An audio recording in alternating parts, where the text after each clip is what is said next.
enjoy lang po and siguro be successful in everything. Like now po kasi music din po yung inaatupag niya, dun po siya nagfo-focus. So gusto lang po namin maging masaya. Magkaroon ng guest house kasi may kayo sana, di ba? Magkaroon ng property sa dagat, gano'n. Why not? Oo naman po. Sino naman po bang ayaw ng bahay sa may di ba? May savings na kayo together. Wala po. Wala pa. Hindi pa po kasi namin pinag-uusapan yung mga ganyan eh. I mean, I have savings. Meron din po siya. Pero hindi naman to the point na mini-merge namin. Saan ang idea mo ng wedding? Gusto mo ba umuulan? Gusto ko po kasi sa either garden or beach.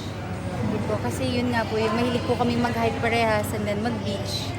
Parang beach person kayo ni Opo. Hindi, kahit hiking naman din po, mga forest, ganyan, garden. Anything that's close to nature. That's pag nag-ano kayo, pag nagta-travel kayo ni James, so paano?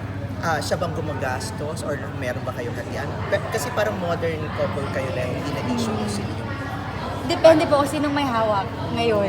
Ganun po kami. It really doesn't matter po sa aming dalawa kung sinong gumagastos. Rotation, parang gano'n. Opo, pero hindi naman po kami to the point na, ikaw naman this time Wala pong ganun sa amin. Wala kayong parang pot money, Travel fund, na gano'n na nag-iipon kayo and then gagastos nyo for, alam mo yun? Wala po, magastos po kami parehas.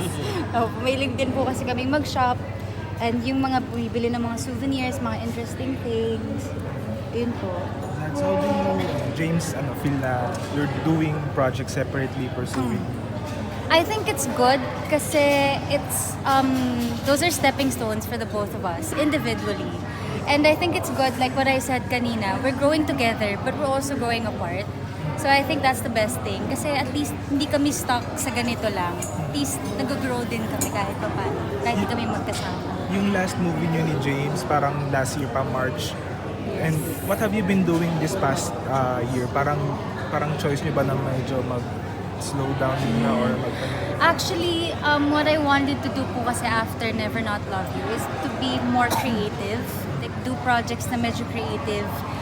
Gusto ko po, tinatry ko naman po magsulat magsulat, make music, ganun, since meron nga akong label si James and I'm also an artist under him. So, parang gusto ko naman pong ma-explore yung pagiging creative ko.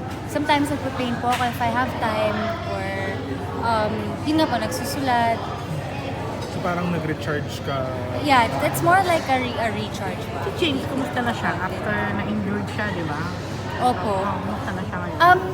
Music po talaga yung inaatupag niya ngayon. Doon po talaga consistent, tuloy-tuloy. Kasi nga, hindi nga po ulit siya makapag-training dahil sa tendonitis po niya. So yung Pedro Penduko, on hold pa rin talaga yun. Until gumaling po yung shoulder. Ang sabi ng doktor, kailan daw yung...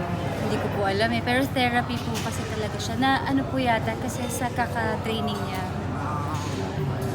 Nadina na yung mga kilig mo kay James. Kilig? Mga kilig moments mo kay James. Kilig moments. Siyempre 3 years meron, kahit matagal na meron pa rin mga ganun. Ako po kasi gusto ko yung mga little things lang.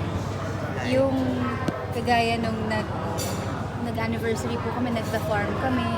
Yung mga jokes lang, tapos kunyari, mga hug, ganun, very touchy. Yung mga paliliit na bagay lang. Hindi, Touchy siya. opo. Kasi hindi po ako yung klase ng tao na gusto yung bongga. Gusto ko po yung mga simple at saka maliliit na bagay lang. Kasi I think that's what matters. Tapos consistent. He's very consistent. Ano pinaka-memorable gift na binigay sa'yo ni James? Pinaka-memorable na gift. Galante pa si ginawa.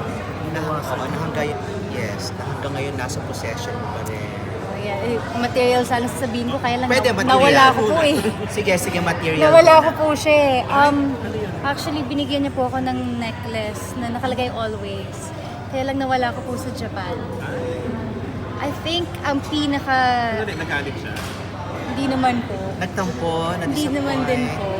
Pinalitan It ba? happened. Ikaw ang na-frustrate. Ako po I'm yung sure. na-frustrate actually. Kasi ako po very, yung mga bagay po na meron ako, na binibigay sa akin, very sentimental po kasi yung value ko siya. Kailan yun? Nasa, I think last year po. 2017. 17. Kasi nag-shoot po kasi ako and then nilagay siya sa tissue. Nilagay siya sa tissue, tapos nilagay sa bag ko. So akala ko po basura. Nung nag-Japan po kami, naitapon ko po yata yung tissue. Kailan binigay sa ni James yung necklace na to? Gaano katagal sa possession mo? Bago nawala? I think, parang binigay niya po sa akin Feb 2017. Nawala ko po October. Months lang. Months lang.